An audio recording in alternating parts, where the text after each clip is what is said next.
40대지만 20대, 30대처럼 젊은 감각과 라이프 스타일을 추구하는 사람들을 지칭해서 요즘에 영40라고 합니다. 사진 한번 띄워주실래요?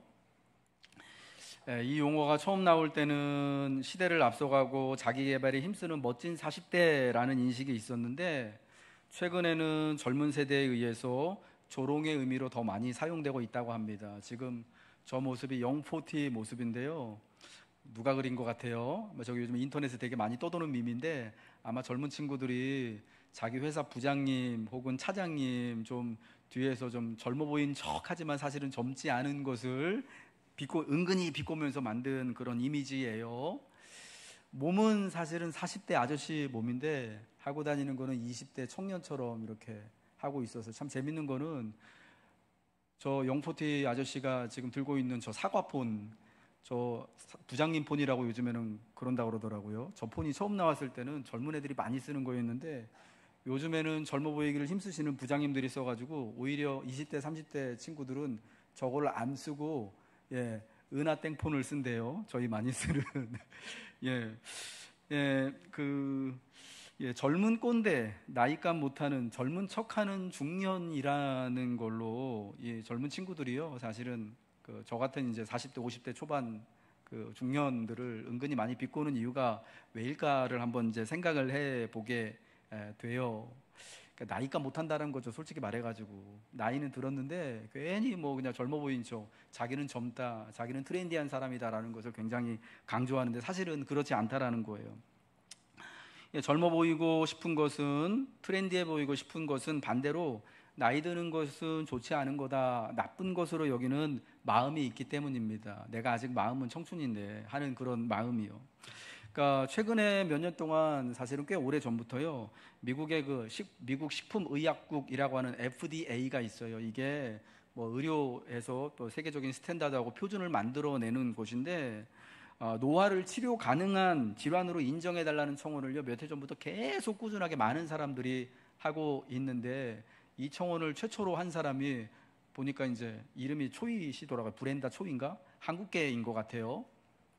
근데 나이 드는 것을 자연스러운 게 아니라 이제는 질병으로 여겨서 우리가 감기나 코로나나 다른 질환처럼 다스려야 된다, 그래서 몸의 건강을 유지해야 된다라는 이제 그런 생각들이 점점, 그런 인식들이 퍼지고 있는 거죠. 여러분, 그래서 점점 나이 드는 것을 질병처럼 여기는, 그러니까 나쁜 것으로 여기는 이런 마음들이 세상에 많이 퍼져 있는 것 같습니다. 여러분, 그러나 누구나 어려 보이고 멋있어 보이고 싶어 하지만 성숙해지고는 쉽지 않은 우리 이러한 미성숙 사회의 모습이, 아까 제가 말씀드린 영40라고 하는 그런 이미지로, 그래서 사회에 언제나 뭐 세대 갈등은 있었지만 젊은 세대와 나이 든 세대의 갈등의 양상으로 번져지는 것이 아닌가 하는 그런 우려를 갖게 됩니다. 젊음은 젊음대로, 중년은 중년대로, 그리고 노년은 노년들의 모습이 아름다운 것입니다. 인생에는 반드시 청년의 때, 중년의 때, 노년의 때가 있음을 인정해야 우리는 그때그때마다 행복하게 살아갈 수 있는 거예요. 40대 부장님인데 20대 청년처럼, 30대 대리처럼 행동하고 살아갈 수는 없는 거잖아요. 아이들은 아이들답게, 젊은이는 젊은이답게, 중년은 중년답게, 노년은 노년답게 사는 것이 순리이고 지혜입니다. 시편 90편은 하나님의 사람 모세의 기도입니다. 이 시편에서 모세는 무한하신 하나님과 유한한 인간을 묵상하며 순리대로 살아가는 인생의 지혜를 말하며 순간인 인생을 위해서 세 가지를 하나님 앞에 간구합니다. 이 시편은 먼저 하나님의 영원하심과 주되심을 찬양합니다. 그리고 곧이어 티끌 같고 풀꽃 같은 우리 인생을 이야기해요. 하나님의 영혼과 인간의 순간을 대조하며 하나님의 주 되심을 돋보이게 하는 것이죠. 하나님의 영원하심과 주 되심 안에서 인간은 순간인 인생을 살아갑니다. 청년은 장년이 되었다가 중년이 되고, 중년은 곧 노년을 맞이합니다. 인생은 그렇게 우리에게 순리를 가르쳐 줍니다. 청년은 청년스럽게 사는 것이 맞고, 중년은 중년의 경험으로 살고, 노년은 지혜롭게 사는 것입니다. 청년이 노년스럽게 사는 것, 노땅스럽게 사는 것은 참 이상하죠. 중년이 청년처럼 사는 것은 그래서 또 아름답지가 않아요. 인생은 하나님의 주대심 안에서 각자의 시기를 살아가면 아름다운 것입니다. 한자로 순리라는 것은 무리가 없는 순조로운 이치나 도리를 말합니다. 여러분, 그러나 예수 믿는 우리들에게 그렇다면 과연 무엇이 순리이겠습니까? 오늘 시편 90편이 말씀하는 것처럼 하나님의 영원하심과 주 되심을 인정하고 인생의 각 시기에 맞게 지혜를 따라 사는 것, 이것이 바로 순리라고 말씀드릴 수 있을 것 같아요. 오늘 저는 이 시편 90편의 말씀을, 이 노래를, 이 간구를 통해서 우리의 인생은 유한하게 살아갈 수 있다는 것을 먼저 말씀을 드리고 싶습니다. 인생은 생명을 받아서 이 땅에 나오게 되었죠. 생명이라는 것은 살라는 명령입니다. 살리는 명령입니다. 생명이라는 그 한자 자체가 살아가라는 명령이라고 말할 수가 있을 것 같은데요.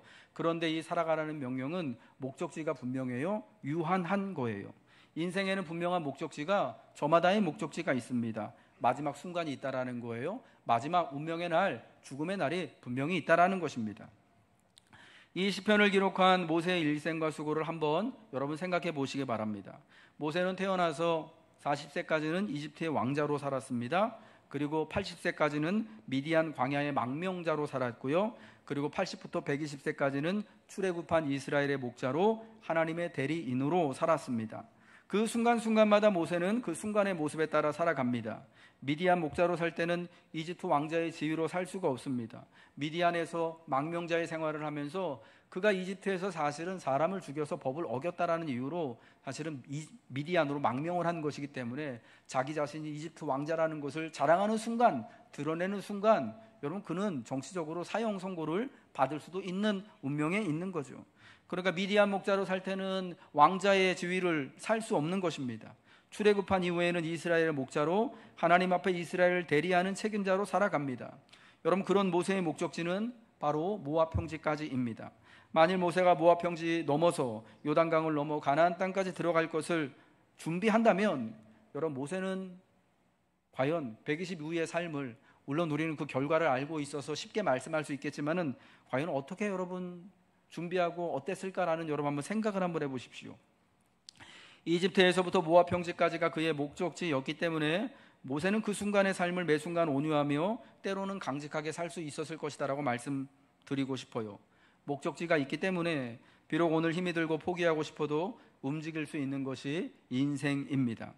마라톤 대회에 만일 결승점이 없다면 모든 러너들은 달리다 지쳐 쓰러지고 말 것입니다. 우리가 좋아하는 스포츠에는 모두가 다 정한 시간이 있는 거죠. 야구도 9회 말 3아웃 되면은 경기가 다 종료가 되어지는 것이고요. 남자분들 좋아하는 이제 뭐 UFC 같은 뭐 종합격투기 권투 같은 여러분 경기도 그 몇 라운드까지 뛸 건지 시간이 다 정해져 있지 않습니까? 그 시간이 끝나면 경기가 끝나게 되는 거예요. 무제한 뭐 시간을 두고 하는 그런 경기는 사실은 없는 거예요. 그렇다면 경기 자체가 성립이 되지 않기 때문이죠. 목적지가 있기 때문에, 제한이 있기 때문에 모든 스포츠 경기가 되어지는 것이고요. 인생 또한 그렇게 살아갈 수가 있는 것입니다. 저는 수고와 고생이 꼭 나쁜 것만은 아니다라는 것을 인생에서 말씀드리고 싶습니다. 오늘 본문 10절에 우리의 연수가 70이요 강건하면 80이라도 그 연수의 자랑은 수고와 슬픔뿐이요 신속히 가니 우리가 날아가나이다 라고 고백합니다. 우리가 자랑할 것은 수고와 슬픔뿐이다. 그러니까 인생에서 자랑할 것이 없다, 그냥 내세울 만한 것은 수고와 슬픔뿐이다 라는 그런 자조 섞인 한탄스러운 노래인 것처럼 들리지만 저는 이것을 그냥 그대로 좀 여러분에게 말씀드리고 싶어요. 우리의 연수와 자랑, 70이요 강건하면 80분인 인생에서 자랑할 만한 것이 있다면 수고와 슬픔이 자랑이구나 라는 것을 도리어 말씀드리고 싶어요. 저는 고생스럽고 힘들지만 종종 산행을 합니다. 설악산이나 지리산 같은 큰 산을 오를 때면 산속에서 정말 하루 종일을 올라갔다 내려갔다를 반복합니다. 산에 오르는 것은 참 희한해요. 산은 오르기 위해서는요 그냥 올라가기만 하면 되는 게 아니라요, 이만큼 한 500m로 올라가면 또 그만큼 올라간 만큼을 내려갑니다. 그랬다가 다시 또 그만큼을 또 올라가고요, 또 그만큼을 내려갔다는 것을 진짜 수도 없이 반복을 합니다. 그러면서 산 꼭대기 정상에 올라가게 되는 거죠. 대부분의 산의 봉우리들은 다 그렇게 올라가는 거예요. 그래서 고개가 나오면 고개를 다 끝까지 올라갔다가 계단을 올라갔다가 그 이제 계단 꼭대기 딱 가면은 기분이 되게 좋거든요. 그러다가 내리막길이 딱 보이면은 내려가네. 내려갈 때 여러분 좋을 것 같죠? 예. 올라갈 생각을 하니까 되게 힘들어져요. 그러면서 또 내려가는 거예요. 올라갔다 내려갔다 올라갔다 내려갔다 오르락 내리락. 인생에도 여러분 오르막이 있고 내리막이 있고 또 오르고 또 내려가고 하면서 인생의 목적지에 다다르게 되는 거잖아요. 정말 그렇기 때문에 고생스럽고 힘이 들어요. 올랐다 내려갔다 올랐다 내려갔다 하면서 꾸준히 올라가기 때문에요. 게다가 아무 짐 없이 몸만 산에 오르는 것이 아니라 깊은 산일수록 높은 산일수록 가방의 무게도 늘어납니다. 길은 멀고 험하고 짐은 엄청 무겁습니다. 제가 산에 가려고 짐을 꾸리고 있으면 저희 아이들이요 이렇게 물어봐요. 아빠 힘든데 산에는 왜 가? 제가 왜 갈까요? 좋아서 가는 거예요. 힘든데 갔다 오면 막 발가락도 막 까맣게 막 멍피멍 들어가지고 빠지려고 하고 막 이렇게 막 며칠씩 막 이게 막 다리가 알배겨가지고 막 아프고 교회 이게 3층 목양실까지 올라가려고 그러면 막 너무 진짜 다리 괴롭고 그런데도 좋아서 가는 거예요. 산에 가면 기쁘고 행복하기 때문이에요. 그렇게 걷고 계속 걷다 보면 하나님을 더 깊이 인식하게 되는 것 같고 의지하게 되고 동행하기를 간절히 바라게 되기 때문이에요. 아무로 힘들고 괴로운 순간이요 싹 사라지거든요. 힘드니까 산 올라가는 게 너무 힘드니까 이 산 아래에서 있었던 그 괴로운 일들 있잖아요. 고민스러운 것들을 싹 잊게 되는 거예요. 산행의 수고와 고생의 기쁨과 행복이 되는 것처럼 인생의 수고와 고생도 행복이 되는 거예요. 여러분 산에 짐을 지고 가잖아요. 왜 지고 가겠습니까? 그 무거운 짐들을 왜 지고 갈까요? 산에 가려면 꼭 필요하기 때문이에요. 산 좋아하는 사람들 이야기 중에 거거익선이라고 하는 말이 있어요. 가방은 크면 클수록 좋다라는 말이에요. 여러분 뭐 좋아하시는 그런 백 크면 클수록 좋다라는 게 아니라 등산 배낭이 크면 클수록 좋다라는 거예요. 짐이 많이 실리면 실릴수록 좋다라는 거예요. 적게 가져가는 것보다 많이 가져가는 게 좋다라는 겁니다. 무거워서 못 지고 가는 일은 없거든요. 그런데 저 높은 산에 갔다가 산 깊은 곳에 갔다가 정말 필요한 짐이 없어서 혹은 먹을 음식물이 떨어지거나 혹은 이제 날씨가 갑자기 썰렁해 차져가지고 이제 몸을 따뜻하게 보온해야 되는데 여러분 그런 옷을 안 가져왔다면 정말 큰 낭패를 당할 수 있기 때문에 산 좋아하는 사람들은 거거익선이라 그래요. 그쵸 권사님? 짐은 많으면 많을수록 좋다. 배낭은 크면 클수록 좋다. 여러분 우리가 지고 가는 인생의 짐들이요 그래서 사실은 그게 나를 되게 무겁게 하고 힘들게 하고 괴롭게 하지만 그 짐이 있어서 내가 인생의 순간순간 필요할 때마다 꺼내서 사용할 수 있고 내가 유익이 될 수 있음을 여러분 꼭 기억하시기 바랍니다. 여러분 그래서 우리 인생의 수고와 고생은요 더 이상 고생이 아닌 것이 될 수 있어요. 고생은 훈장이 되고 고되기 때문에 더 깊고 진한 만족을 얻게 해주는 고생은 인생의 촉매가 됩니다. 영원하신 주님께서 수고와 고생을 여러분 인생의 보상과 행복으로 변화시켜 주시기를 그러면 여러분 기도하시기 바랍니다. 수고와 고생으로 인하여서 우리의 인생이 정말 복되게 되어지는 우리 연수의 자랑인 하나님 수고와 슬픔입니다. 그 수고와 슬픔을 통하여서 하나님 우리가 기쁨도 배우고 행복도 배우고 하나님도 찾게 됨을 압니다 라고 하는 은혜가 여러분에게 계시기를 저는 정말 간절한 마음으로 간구합니다. 이제 이 시편의 후반부에서요 모세는 영원하신 하나님께 드리는 세 가지 간구를 순간뿐인 인생을 사는 인생이 하나님께 세 가지 간구를 드립니다. 그것은 순간의 인생을 살아갈 지혜를 허락해 주시기를 바라는 것이고요. 우리가 오늘 인생에서 당한 재난과 이 위기와 수고와 고난에서 하나님 우리에게 회복과 기쁨을 주시기를 바라는 것이고 마지막 세 번째로 하나님 우리가 매일의 노력이 우리가 수고하는 모든 것들이 헛되지 않기를 구하는 것입니다. 첫 번째 순간의 인생을 살아갈 지혜를 허락해 주시기를 구하는 것입니다. 순간의 인생을 살아갈 여러분 그때그때의 순간을 살아가는 지혜를 하나님께 구하십시오. 오늘 본문 말씀 11절과 12절의 말씀 같이 읽겠습니다. 시작. 누가 주의 노여움의 능력을 알며 누가 주의 진노의 두려움을 알리이까. 우리에게 우리날 계수함을 가르치사 지혜로운 마음을 얻게 하소서. 청년은 청년의 지혜를, 장년은 장년의 지혜를, 노년은 노년의 지혜를 하나님께 구해야 합니다. 순리에 따라 살아가는 인생의 지혜, 믿음의 지혜가 필요합니다. 우리에게 우리의 날을 세는 법을 가르쳐 주십시오라는 간구는 인생의 유한함을 늘 인식하고 내가 언제나 청년이 아니다라는 것을 저 같은 아저씨들은 인식하고, 이제는 네 몸이 이제는 저 30대 튼튼한 몸이 아니라는 것을 늘 인식하고, 좀 약도 좀 먹고 무리도 하지 않고 이렇게 살아가라는 거예요. 하루하루 충실하게 살아가게 해달라는 기도인 것입니다.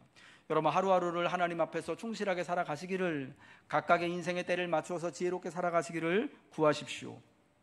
두 번째, 지금 당한 재난에서 회복시켜 주시기를, 인생의 모든 수고와 고난에서 우리를 건져 주시기를 구하는 것입니다. 본문 13절 16절의 말씀입니다. 시작. 여호와여 돌아오소서. 언제까지니이까? 주의 종들을 불쌍히 여기소서.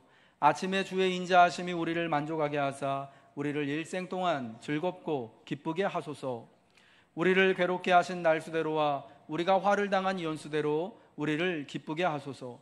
주께서 행하신 일을 주의 종들에게 나타내시며 주의 영광을 그들의 자손에게 나타내소서. 인생의 고난과 시련은 감사와 행복과 한 끗 차이일 수 있습니다.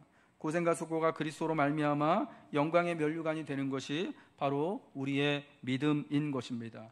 여기에 여러분, 그리스도 예수를 따르는 부활의 믿음과 부활의 신앙이 나타나는 것입니다. 죽음 이후에, 사망 이후에 그리스도의 영광스러운 부활이 있는 것처럼 인생의 화를 당한 연수대로와 괴롭게 하신 날수대로가 우리에게는 하나님의 영광스러운 은혜의 날들이 되는 것입니다.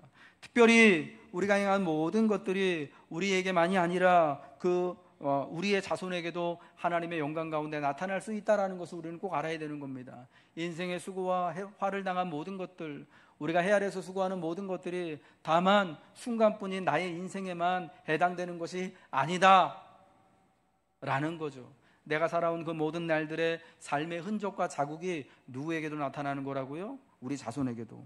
주께서 행하신 일을 주의 종들에게 나타내시며 주의 영광을 누구에게 나타내달라고요? 그들의 자손에게. 여러분, 그래서 우리는 오늘의 수고와 또 우리의 또 살아가는 이 모든 날들이 우리 사랑하는 자녀들과 자손들과 함께 주 안에서 연계되어져 있음을 알고 더욱더 성실하게 신실하게 하나님의 은혜를 구하며 지혜를 따라 살아가야 할 줄로 믿습니다.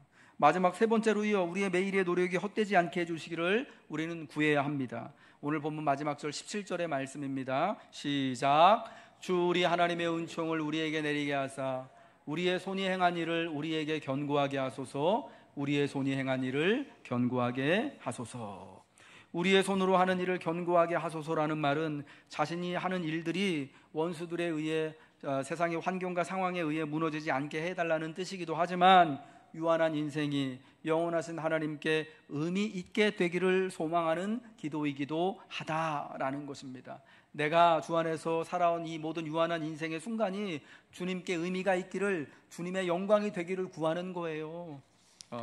매일의 노력이 주 안에서 헛되지 않기를, 주님께 의미가 되길. 여러분, 이렇다면은 우리의 인생에 정말 복되고 의미 있는 것 되지 않겠습니까? 이제 말씀을 마무리하도록 하겠습니다. 한순간인 인생은 하나님께 연결될 때 비로소 의미를 가집니다. 하나님은 우리 모두에게 생명을 주셨습니다. 살라는 명령을 주셨습니다. 티끌 같고 풀꽃 같은 우리를 본다면 그 티끌 속에서 어떤 의미를 찾을 수가 있겠습니까? 그러나 우주 모든 만물에는 하나님이 계시고 하나님이 주가 되셔서 모든 것을 다스리심을 우리가 믿는다면 티끌 같은 인생에는 의미가 깃드는 것입니다.